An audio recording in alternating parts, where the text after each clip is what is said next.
Okay, welcome to Professor Smartycorn's tutorial on how to make a zoom in label or a magnify label in a Google drawing so that you can show part of your drawing really close up. Alright, so I have a drawing here of a chromosome and it's unwinding to show the long strand of DNA, and then I got a label here showing this is a gene, and I've got a close-up of what the DNA looks like here. Now I want to show that if you zoomed in to the DNA right here, if you zoomed in enough, you would eventually see this double helix structure. So there's a shape that can help you make a zoom in label pretty simply, and that shape is this thing right here. It looks kind of like a teardrop. Okay, so I'm going to make that teardrop shape, and I'm going to give it a nice light, bright yellow background, and I'm going to set the border to transparent. Now I'm going to rotate it so that it is kind of pointing right here, and look what you can do. You can stretch the handle right there. Stretch the handle, and then stretch this to make it a little bigger. Okay, and then I'm going to adjust the handle again, and I'm going to maybe rotate it a little bit.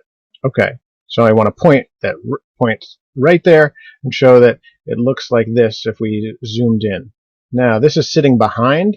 All I need to do is click on this drawing of DNA that I have, and click it, choose Arrange, Order, Bring to Front. Now all of a sudden this is on top of everything else. I just resize it to fit inside here.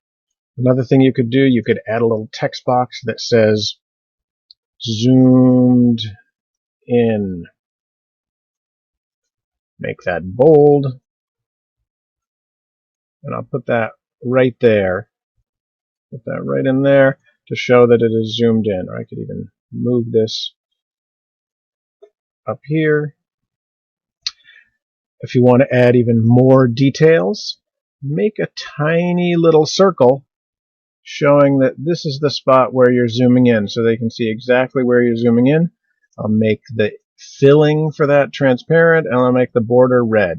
Now I'm showing that in that little spot, this is what it looks like. I could even go a little bit further. I could make another oval that's about this same size, and I'm going to rotate it. I'm going to make the fill transparent. I'm going to make the border red, and I'm going to make it really thick.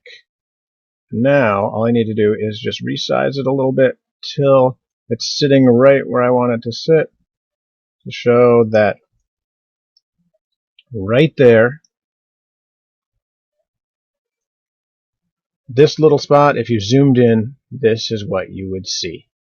Now there's an even fancier way to do this that I'm going to show you, and that is, let's see, put this up here, put this label over here. I'm going to show you how to make a quick magnifying glass. Quick magnifying glass. Okay, I want to make a perfect circle, so I hold the shift button while I make my circle. This is going to be the lens of the magnifying glass.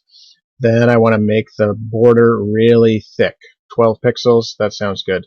I want to make the fill color something lighter, a light gray. Now I want to make a handle for this magnifying glass, so I'm going to make just a black rectangle right down here. There's a little handle. Just make the fill black. And I want one more part to the handle. Going to just add another little rectangle there. Oh, and it already was black. Okay. And just move this over a little bit. I'm going to hit Control, and select all three things. And if I do Arrange, I can group them together. Now they're grouped, and I can move them around as one thing. Okay, so I want to see, in the magnifying glass, I want to see what you would see if you magnified this DNA strand. So now I just need to bring this over and put it on top. Oh, it's underneath. Okay, so I choose Arrange, Order, Bring to Front. And I can just sort of resize this so it kind of fits nicely inside here. And I want to rotate it so that it's kind of in the right orientation. And let's add the label so it's totally clear to anyone who sees, that label. Oh no. Okay, I hit Control Z to back up. I want to arrange this and bring it to the front. There, that shows you what DNA looks like zoomed in. We could even add more labels to this, saying that these little bars are amino acids or something like that. But there you go. There's my chromosome diagram with a cool zoomed in look.